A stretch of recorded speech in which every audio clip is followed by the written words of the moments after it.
శ్రీకాకుళం జిల్లా పలాస నియోజకవర్గం వజ్రపు కొత్తూరు మండలంలోని బాతుపురంలో మంగళవారం జరిగిన జయహో బీసీ సభను నిర్వహించారు. మండల టీడీపీ అధ్యక్షులు సూరాడ మోహన్ అధ్యక్షతన జరిగిన సమావేశంలో పలాస టీడీపీ ఇన్ఛార్జి గౌతు శిరీష పాల్గొన్నారు. సభను ఉద్దేశించి సీనియర్ నాయకులు ఎక్స్ పిఎస్సిఎస్ చైర్మన్ చినవంక పంచాయతీ ప్రతినిధి దువ్వాడ హేంబాబు చౌదరి మాట్లాడుతూ 1947 స్వాతంత్ర్యం అనంతరం మొదటి బీసీల నాయకుడు మన డాక్టర్ సర్జార్ గౌతు లచ్చన్న అని తెలిపారు. అనగదొక్కబడుతున్న బీసీల ఉన్నతి కోసం మొట్టమొదటిగా 1948లో గుంటూరులో సభను ఏర్పాటు చేశారు. ఆ సభకు గౌతు లచ్చన్న అధ్యక్షత వహించి అనంతరం బీసీల కోసం రాష్ట్రంలో అన్ని ప్రాంతాలు పర్యటించి బీసీలకు నాయకత్వం వహించారు. అప్పటి బీసీల వర్గీకరణ ఏబిసిడి జరిగినప్పుడు గౌతు లచ్చన్న ప్రధాన పాత్ర పోషించారు అన్నది అక్షర సత్యం. అటువంటి రాజకీయ కుటుంబాల నుండి వచ్చిన మన గౌతు శిరీషను మనం తప్పనిసరిగా అత్యంత మెజార్టీతో గెలిపించుకోవాలని దువ్వాడ హేంబాబు చౌదరి నాయకులకు, కార్యకర్తలకు, అభిమానులకు పిలుపునిచ్చారు. అలాగే రాష్ట్రంలో జరుగుతున్న పరిస్థితులు ఎలా ఉన్నాయి అన్నది వీరు రోజు పేపర్లు, టీవీలో వివిధ మాధ్యమాల్లో చూస్తూనే ఉన్నారు. కులానికి ఒక చైర్మన్, డైరెక్టర్లను నియమించారు తప్ప అవెందుకు పనికిరావని, వాటి నిధులు ఇప్పటి వరకు కేటాయించని ప్రభుత్వం ఈ డమ్మీ కార్పొరేషన్లు అని సూటిగా ప్రశ్నించారు. గత ప్రభుత్వంలో ప్రతి కార్పొరేషన్ నుండి ప్రజలకు నేరుగా బ్యాంకుల ద్వారా లోన్ సదుపాయాలుండేవి. అలాగే రాష్ట్ర ప్రభుత్వంలో మంత్రిగా ఉండి ఒక బీసీ కులానికి చెందిన వ్యక్తిగా ప్రజలకు ఏ న్యాయం చేశారో నియోజకవర్గ ప్రజలకు తెలియపరచాలని ప్రశ్నించారు. వజ్రపు కొత్తూరు మండలంలోని పల్లం ప్రాంతంలో వరిమెట్టు ప్రాంతంలో జీడి, కొబ్బరి పడుతాయి. వీటికి ఈ ప్రభుత్వం పూర్తిగా గాలి కుదిలేసింది అని ఎద్దేవా చేశారు. ఈ ప్రాంతంలో నివసించే కులాలు కేవలం బీసీలే. అలాంటి బీసీ రైతులకు న్యాయం చేయలేని మంత్రి మనకు అవసరమా అంటూ తెలిపారు. మనందరి ప్రభుత్వం తెలుగుదేశం ప్రభుత్వం. అధికారంలోకి రాగానే పల్లెపు చివారు ప్రాంతంలో ఉన్న ప్రతి రైతుకు వంశధార సపరేట్ కెనాల్ ద్వారా చివారు పొలానికి నీరు అందివ్వాలని, అలాగే మెట్టు ప్రాంతంలో డ్రిప్ ఇరిగేషన్ ద్వారా జీడి, కొబ్బరి రైతులకు నీటిని అందించాలని టీడీపీ పలాస ఇన్ఛార్జి శ్రీమతి గౌతు శిరీషను కోరారు.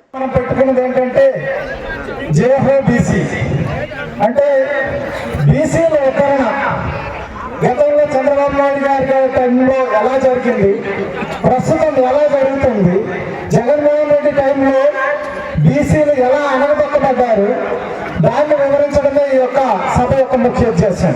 దీని నుంచి మనం మన పార్టీని గెలిపించుకుంటే, మన ప్రభుత్వం ఏర్పడితే, మన బీసీల ప్రభుత్వం ఏర్పడితే మన బీసీలు ఏ విధంగా వివరించబడతారో మనం వివరించి మన పార్టీ ముందుకు తీసుకుపోవడమే ఈ బీసీ జైహో బీసీ ఉద్దేశం.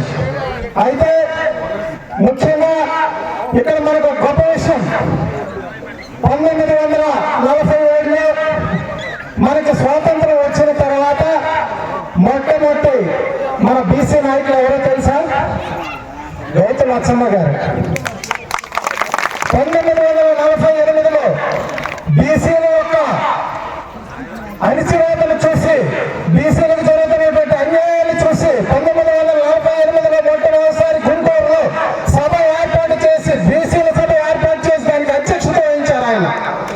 ఆ రోజు సభ అనంతరం రాష్ట్రం మొత్తం తిరిగారు ఆయన, బీసీలను ఐక్యం చేశారు. ఈ రోజు బీసీ విభజన ఫలాలు అనుభవిస్తున్న మనందరం కూడా ఆయన దయతోనే అనుభవిస్తున్నాం. ఏబిసిడీల వర్గీకరణలో ఆయనతో ముఖ్య పాత్ర. ఈ రోజు ఈ వర్గీకరణ లేకపోతే మన పిల్లలకు గవర్నమెంట్ సీట్లు రావు, మన పిల్లలకు స్కూల్స్ సీట్లు రావు, మనకి పథకాలే రావు. మన బీసీలమే కాకపోతే ఈ పథకాలు ఎక్కడి నుంచి వచ్చేవి? వీటన్నిటికీ కూడా మూల కారకులు స్వర్గీయ గౌతు లచ్చన్న గారు. అలాంటి వ్యక్తి తాలూకా వారసత్వం తీసుకున్న మన గౌతు శిరీషమ్మ ఈ రోజు ఇక్కడ పోటీ చేస్తున్నారు అంటే ఇది ఒక మనకి గర్వకాలంలో మనం ఫీల్ అవ్వాలి, చాలా గర్వంగా ఫీల్ అవ్వాలి. అలాంటి వ్యక్తిని మనం గెలిపించుకోవాల్సిన బాధ్యత మీ అందరిపైన ఎంతో ఉందని నేను ఆశిస్తున్నాను. అయితే బీసీలకు ఈ ప్రభుత్వంలో ఎంత అన్యాయం జరిగింది అని అంటే, బీసీ కార్పొరేషన్లు ఏర్పాటు చేశాడు. మన సోదరుడు చెప్పినట్లు విచ్చలవిడిగా కార్పొరేషన్లు ఏర్పాటు చేశాడు. వాటన్నిటికీ ఎక్కడ కూడా రూపాయి నిధులు కేటాయించలేదని మనం అంటున్నాం.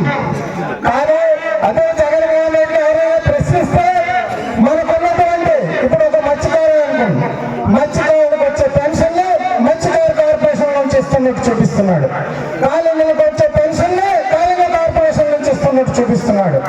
అంటే ఇవన్నీ కూడా నిధులను దారి మళ్లించి, కార్పొరేషన్ నిధులను దారి మళ్లించి ఈ విధంగా సంక్షేమ పథకాలకు చూపిస్తున్నాడు. గతంలో ఎలా జరిగిందో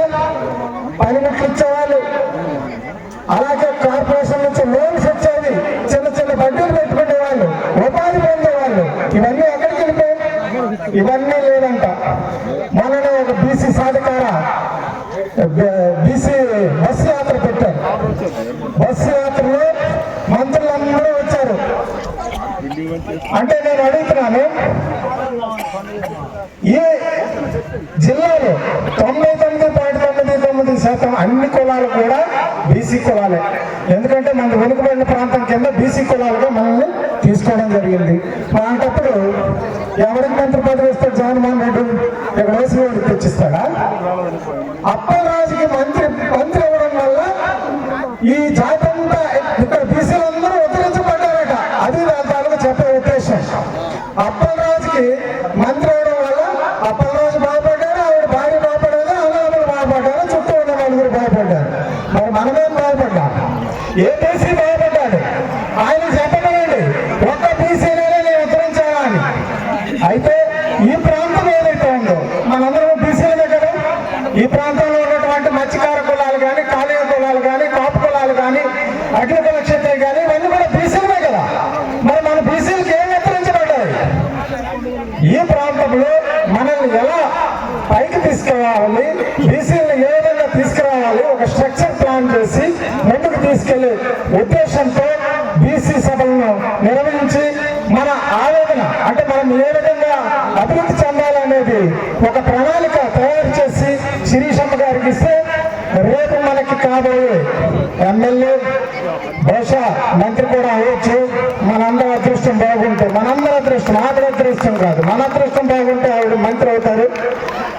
ఇవన్నీ సాధించుకొని ఇక్కడ ఉన్నటువంటి మన కులాలకి ముఖ్యంగా ఓ చిన్న మనవి, ఇక్కడ వ్యవసాయ ఆధారిత అంటే రెండు ప్రాంతాలు వజ్రపుకొత్తూరు మండలం సంబంధించి పల్లం ప్రాంతం వరి పండిస్తారు, విధాన ప్రాంతం జీడీ కొబ్బరి ప్రధాన వ్యవసాయం.